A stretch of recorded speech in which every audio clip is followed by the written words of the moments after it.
So much darkness. Celeste spoke softly, more to herself than to him, it seemed. There's so much darkness over this town. She turned to Jack with sorrowful eyes. Can you see it, Jack? Jack was startled. Of course it was dark, he was about to retort. It was the middle of the night, for goodness sake. But somehow he had the feeling that Celeste was referring to something else, although he had no idea what. Thank you so much, Kath, and welcome. So Thank I'm you. so excited that I can have the author of this amazing book with us here today. So her name is Kath Hansby Wordboys. That's Did right. I get Yes, it correct? a bit of a mouthful. It is, yes. And today we are talking about her book. So the reason we are doing this video is because you can find out more about this amazing book and also about Kath's story, because your story is inspiring. This video, I promise, is going to be super inspiring, and you can get a lot from this. So my first question, Kath, have you always wanted to be a writer?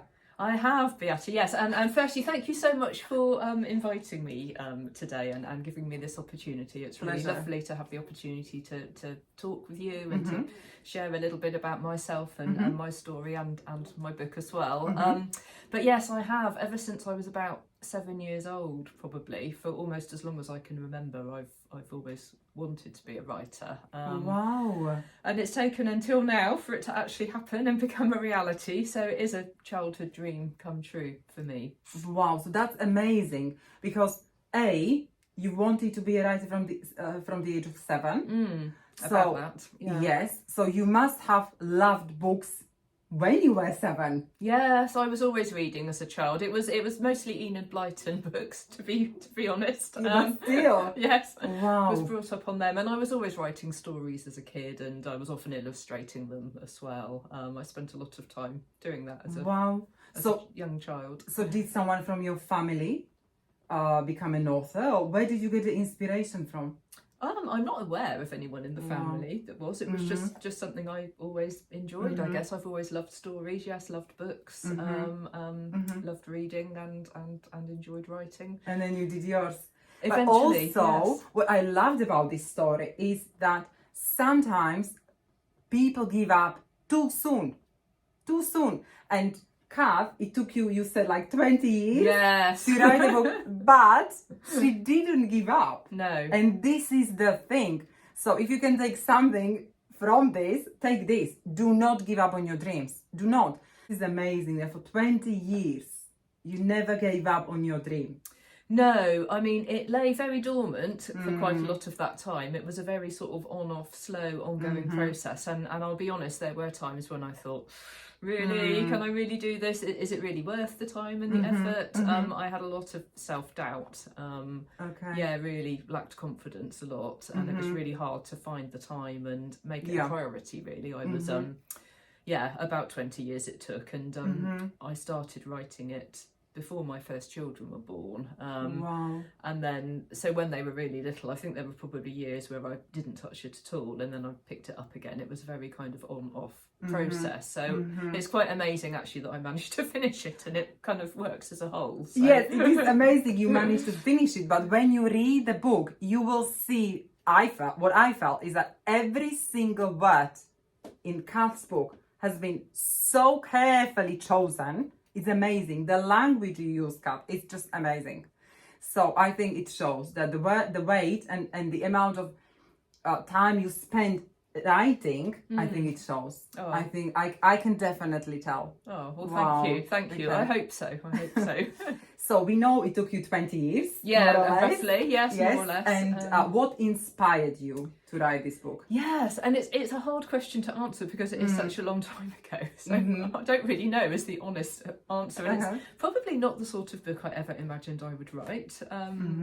But I do remember quite vividly when I got the first sort of germ of the idea, really. And my husband and I were on holiday at the time in South America. It was before we had children. And we'd visited the rainforest in Peru, which was incredible. And we were on our way back on this boat journey along the Amazon, just really slow for about 5 hours or something. We set off at the crack of dawn, so there was nothing to do except just sort of sit there and enjoy the incredible surroundings, and lots of time just to sort of think and reflect. And the idea just sort of popped into my head randomly then. I know this feeling. Yeah, and the story is absolutely nothing to do with South America or the rainforest or anything like that. But I think I was just probably feeling very relaxed and, you know, in a beautiful place and just away from the normal demands of everyday life. I think I'm more creative then. In fact, most of the book subsequently was written on holidays through because that was the only time I really could find the time to give to it. So that's when the sort of idea and I guess it was a bit of a picture probably first came, and that was the seed of the idea, and it just kind of grew and developed from there really. This another takeaway I think is when we quiet ourselves down, and then when your mind is quiet and still, that's when you get these ideas. That's when these ideas come and you can reflect on them, and then either you ignore them or you start thinking about them and again until they become something you can actually hold in your hands. They become really something Concrete. tangible, something concrete. Yeah. Yes. Oh, that's amazing. Did you find it easy to write? No, I didn't. It was hard work, and it was long and slow. As I've said, it took a long time, and I think probably the thing I struggled most with was finding the time, or perhaps more prioritizing the time and actually considering it a worthwhile investment of time. Like I said, my children were little. I can remember. You have 2 boys, yeah? I've got 2 boys, yes, and they're now 20 and 18. And I can remember writing the early chapters. Yeah, so we can tell you are not lying. The only one is 20. Yeah. And I can remember writing the early chapters when I was pregnant with my first son, so that's how long ago it was. And when they were little babies, I think there were probably years where I didn't touch it at all. I just didn't sort of have the time really, or I didn't make the time, and I was working, and you know, like most of us, just busy normal everyday life. So it was hard to kind of find the time and I think invest in it. You know, I kind of thought, well, is it a bit indulgent? You know, am I deluding myself? You know, who am I to think I can write a book? You know, self-motivate. And a lot of you know, it was fighting, overcoming that lack of self-confidence really, and self-doubt. And there's always so many demands, things that need to be done there and then. You know, the tangible things, as you've just said. You know, writing a book that may or may not ever materialize. Yeah, you know. or be read. Yes. Exactly. I know, that's the main worry. Yes. So it was hard, and very, very on and off. So that's, I had to sort of pick it up and put it down, and then pick it up again, and then get back into the sort of swing of it. But the language is phenomenal. And can you maybe tell us something about your background? Okay. So, so my profession, my job is I'm an occupational therapist. I work in the mental health service, which I love. Before that, I studied English at university, so I do have an English degree. Yes, and I always loved English at school. English language and literature were kind of my thing. So I've had the opportunity to, you know, read and study great literature. And you obviously studied really well, because this product is just, you know, when you speak English, when you learn English as a second language, you notice everything, you know how the language works. So when you read something, and I think Kat's book is, I mean, yes, Kat is a native speaker, but at the same time you can understand the language, but you can learn a really high standard English from this book, because the story is simple. You know, it's aimed at teenagers, I think you said, but not only at teenagers, because everyone can find something in the book. Yeah, my oldest customer so far is 97. I think. Yes, In fact, she might have even turned 98 now. So yeah, people of all ages can enjoy it, and quite a lot of adults have read it as well. Can you tell us a little bit more about the book? So we know it's aimed at teenagers, but not only at teenagers. Yeah, so it's a fantasy adventure novel.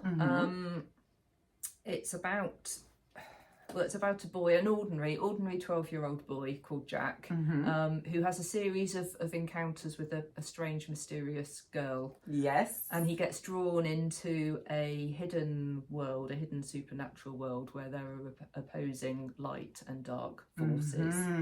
And he has a choice, you know, is he going to enter this world? He's invited to enter it and to join the light, to fight against the darkness, because he finds out that the dark forces are coming into his school and they're threatening to overpower it. So there's a lot at stake.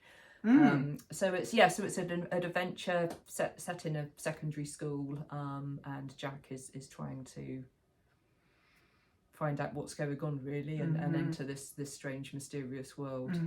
How did you come up with the title and the cover? Okay, this is such an interesting question, Beata. Like my book, it's just... Because I really struggled with the title, actually. So the title is The Pale-Faced Girl. That's the title I ended up with. But for most of the time when I was writing it, it didn't have a title at all. I really wasn't sure what to call it. And there's a lot of light and dark imagery in it, so I sort of played around with that, but I couldn't really find something I was happy with. And I actually had a different title originally. Do you still remember the title? Yeah, my original title, it was a lot longer. My original title was Shadows, Celeste and a Bag of Nails. Because shadows feature quite heavily in the story. Celeste is the character, the strange girl who Jack meets. And a bag of nails is also significant in the story, but you have to read it to find out why. So that was my original title, but it was quite long, and I thought, I don't know, maybe a bit random.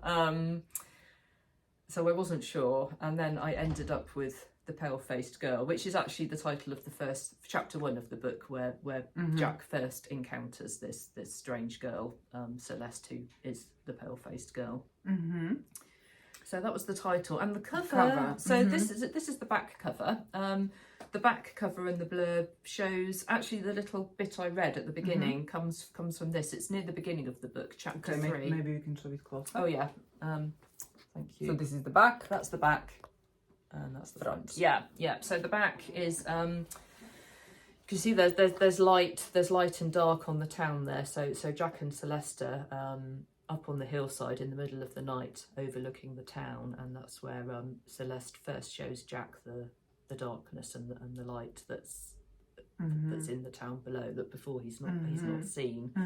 And then the front cover, this gives a bit of a clue as to some of the action that happens later on. So this is Jack and his friend Alison, and they're at school trying to uncover what's going on, and there's shadowy, sinister characters lurking in the background that they encounter, that they have to confront, and so on and so forth. So yeah, that's the cover and the title. Lovely. So then you ended up with The Pale-Faced Girl, and I liked what you said, that there is this connection with the light and darkness, and it's reflected there. I didn't think about this, but it's so clever. It is clever. Thank you. I've been asked this question. Yeah. And so, could it make a great movie? I think it could, actually. I think it could. I could see it as a film because there's a lot of action in it. It is quite fast-paced. People, you know, I've had encouraging feedback from people who've read it, who've said, yeah, it's exciting, it's gripping, it's fast-paced. There's some quite dramatic moments in there. There's some scary bits. Some bits are a bit scary as well, so probably not for younger readers or younger viewers. But yes, it's very visual. There's lots of characters, human characters, supernatural characters as well. And the language helps, because the way you describe different scenes and situations, it's just phenomenal, Kath. Honestly, it's phenomenal. Well, thank you, Beata. So yeah, I could see it working as a film. Lovely. So Who good knows? luck. Who knows? Exactly. Yes. You never know. You never know. What do you hope your readers take away from your book? Okay, I think there are two main things there really. So from the book itself, I mean, I hope people will enjoy it, enjoy the story, enjoy reading it, find it engaging. Can I just stop you for a second? When non-native speakers of English read books, or when I encourage my students to read books, they sometimes feel, yes, but I will not understand every single word. And that's not the point. When you read it's called extensive reading. So for example, you read books, novels, and that's what Kat just said. You read for enjoyment. You are not reading it that you have to understand every single word and grammar. No, you read books like this for enjoyment. Absolutely. So I hope that people will enjoy it primarily and find it engaging. And I've been really encouraged by feedback I've had so far from people who have read it. And also, I don't think I've mentioned this yet, but I'm a Christian. My faith is really important to me, and I have written it from a Christian perspective. So the main theme really is the battle between good and evil, and it's the light overcoming the darkness. So that's the kind of main underlying theme there. And there are other themes there as well, important themes, I think. Choices, challenges, friendships, yes, courage, trust, who can you trust and who can you not trust. There's a lot of sort of guidance and misguidance that goes on as well. And revenge and forgiveness come into it as well a bit. So there's, lots of different sort of themes that you could pick up on there. So just opening people's minds and thoughts really to the possibilities of, well, what is out there, is there a spiritual world, a spiritual reality that perhaps is unseen and hidden. Leave that for people to think through for themselves, really. So that's the book and the story itself. But the other thing, and it's picking up on the point you made right at the start, Beata, I would just really love to encourage people to follow their dreams. Follow your dreams, whatever they are. For me, it was writing. For other people, it'll be something completely different. But, don't give up. Keep going. Even if your dream seems impossible, seems unrealistic, seems ridiculous even. It is true. Just keep plugging away, keep going, persevere, and even if it takes 40 years to come to fruition, it's like it so did for true. me. Yes. It's worth it in the end. So that would be my encouragement. Really. There is this quote, as Kath said, there is this theme of light and darkness, and there is so much darkness around us, and we get to hear about this a lot. It's all the negative, depressing news and stories everywhere. But as Kath writes in her book, the darkness is all around, whether you can see it or not. But so is the light. And I love this quote, because we need to talk way more about the light and about overcoming darkness. The light is all around us, and it will overcome the darkness. Hopefully we have inspired you to read for this book. Where can audience buy this book? So it is available on Amazon in paperback version, on Kindle EE version as well. Thank you so much, Kat, for doing this with me.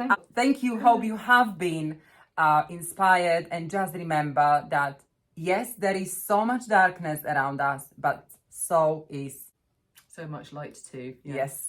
Thank you for watching. Take care. Bye. Bye.